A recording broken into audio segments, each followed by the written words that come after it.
તો નાયબ મુખ્યમંત્રી હર્ષ સંઘવીએ મહત્વનો નિર્ણય લીધો છે। જીએસઆરટીસીના 36,000થી વધુ કર્મચારીઓના હિતમાં નિર્ણય લેવાયો।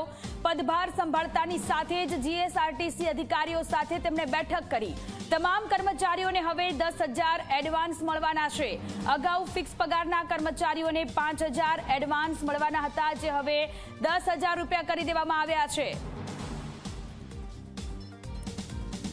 ડ્રાઈવર કંડક્ટર ભાઈ બહેનો માટે આજે જ ઉપમુખ્યમંત્રી તરીકેની ઓફિસનો ચાર્જ લેતા જ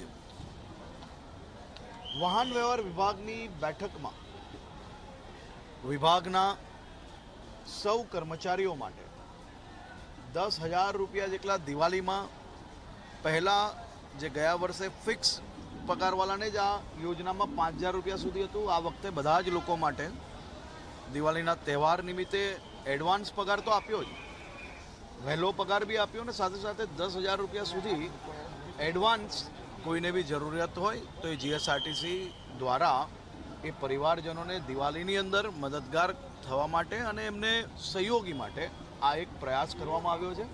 પહેલી જ બેઠકમાં પહેલો મહત્ત્વનો નિર્ણય એ જીએસઆરટીસીના 37,000 જેટલા અમારા જે કર્મચારીઓ છે તેના માટે લેવામાં આવ્યો છે।